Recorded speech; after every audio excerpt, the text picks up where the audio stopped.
Whoa, what have we here? Some sort of sultry looking bacon wrapped contraption.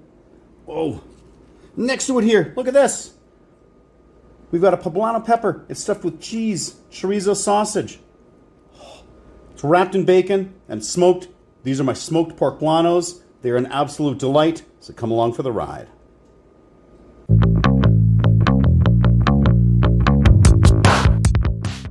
Hey now, the other day I was at the grocery store and I stumbled across some nice fat poblano peppers here, and I thought, you know what? I really like these and they pair super nicely with smoke. I've made some hot sauces before and that worked out super well for me. And I thought, you know what else goes really well with smoke? Meat. Lots of meat. So what I did is I grabbed some chorizo sausage and some bacon, and we're going to put all these things together in what will hopefully be a delicious meal. So let's do it. Now starting off here, these peppers are sort of funny because that stem is actually sunk a little bit inside the top. So rather than just going straight across to cut, I'm actually digging in here.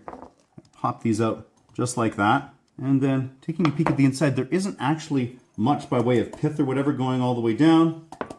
So just like that is going to be considered good enough. I'm going to repeat with my other two peppers.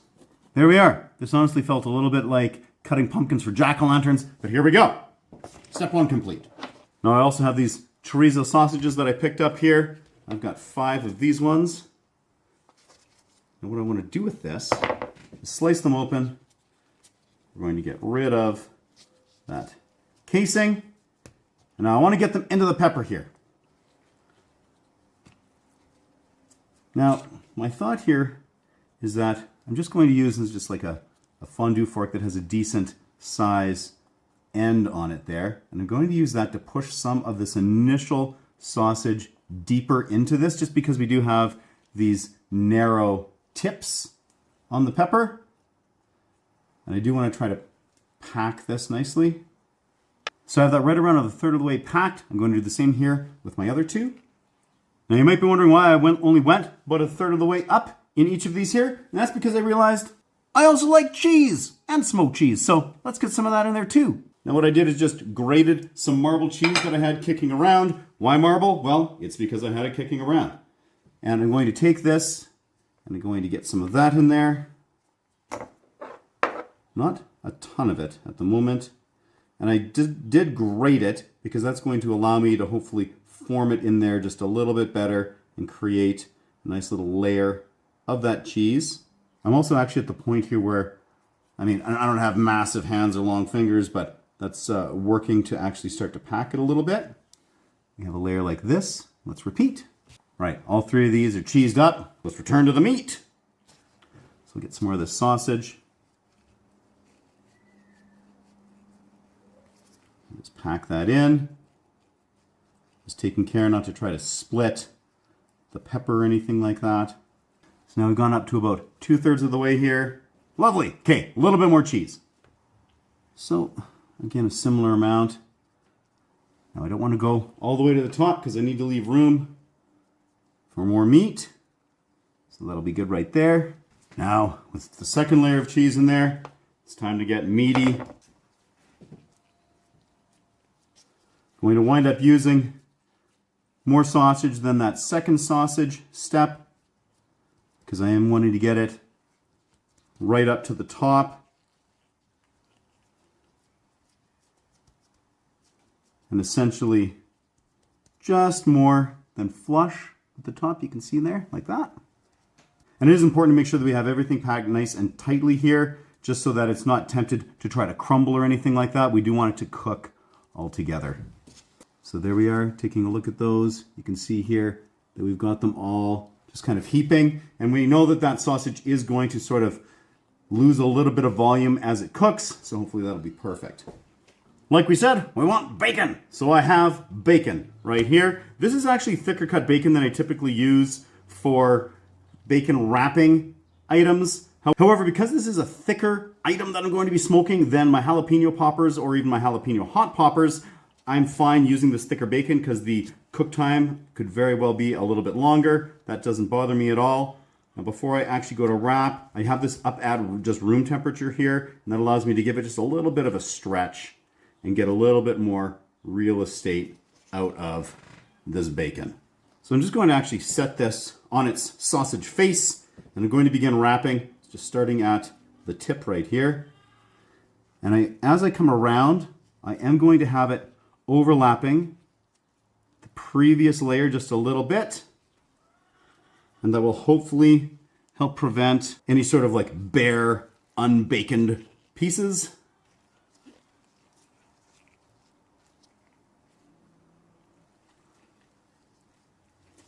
Now I didn't get quite all the way to the top with that second strip, but I am just going to set that aside. We'll work with these other ones and then we'll see what we have to work with here. So with this package of bacon that I've got, I am able to easily add a third slice to these peppers. And that's what I'm going to do.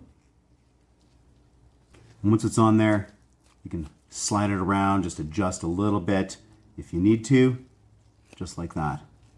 Kind of bacon mummified here a little bit. Beautiful. Even a couple of extra strips of bacon that I can hang on to, cook up and snack on as these are baking. Finally, before I do get these cooking, I want to get a little bit of a spice rub on there. So just kind of sticking with some of those chorizo flavors. I'm going to get a couple of tablespoons of some smoked paprika, paired with a couple of tablespoons of some baking powder. We'll get this stirred up. In order to coat this, I'm going to lay them on their side. Give them a little spritz. Just kind of press it on a little bit. And there we go. Coated. As part of my final step here, I do want to try to make sure that this bacon is going to hold on nicely. So I'm going to get some toothpicks through it, particularly at the top where it began, as well as at the location where the third bacon strip got to go on. And with that, rather than going straight through the center, I'm going to go right through the narrow edge here so that it does get to penetrate twice and hold that bacon on in two spots.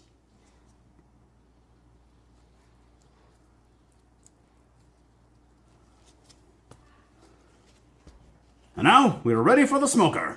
Out here at the Pit Boss 700 FB, we are fired up at 300 degrees Fahrenheit. And I'm just going to sizzle, get our peppers on here, just like that. I've got competition blend pellets in here. I think a person could honestly go with almost any wood profile that they like. And let's let them cook. 30 minutes in. Whoa, what happened here? So shortly after putting these on, I realized that they were very likely to topple as they were cooking, so I used a couple of skewers just to make a little triangle and hold them in place. Another 30 minutes in. Check these out. You can see I actually added a third skewer over there. I've got a reason for that, which I will show you later on. We'll let these keep cooking here. I want that bacon to get just a little bit more crispy. And just 10 minutes later, oh, these are looking lovely. But now I will reveal the reason for my third skewer, which is to allow me to flip these with greater ease so I can get temperature reading of our sausage. Here we are up around 170 degrees Fahrenheit, so we've definitely cooked that sausage through.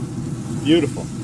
Now after I've removed my Porkblanos here from the smoker, I'm just going to take out the skewers. I can transfer here to my fun little board. The skewers come out really nicely. I have let these rest here for about 5 minutes because I know similarly to my smoked jalapeno poppers and smoked jalapeno hot poppers, these are going to be super hot on the inside. Okay, having been very patient letting this rest, let's take a bite and see exactly what we're working with here.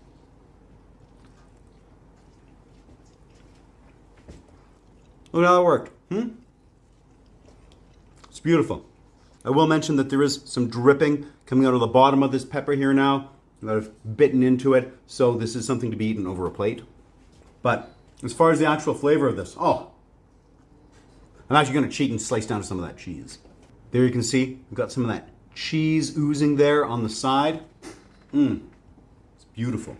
So with these Porkblanos, what we have here is that nice, rich, smoky earthiness of those Poblano peppers. We have that chorizo sausage in there, and it's giving that nice paprika, garlic, spicy, flavorful sausage, which is delicious, and it's nice, and it's moist.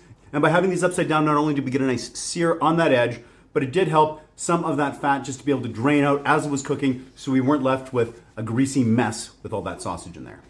With that cheese in there, we get some of that nice milk fat, which actually kind of helps cut through a little bit of the spice that's in this.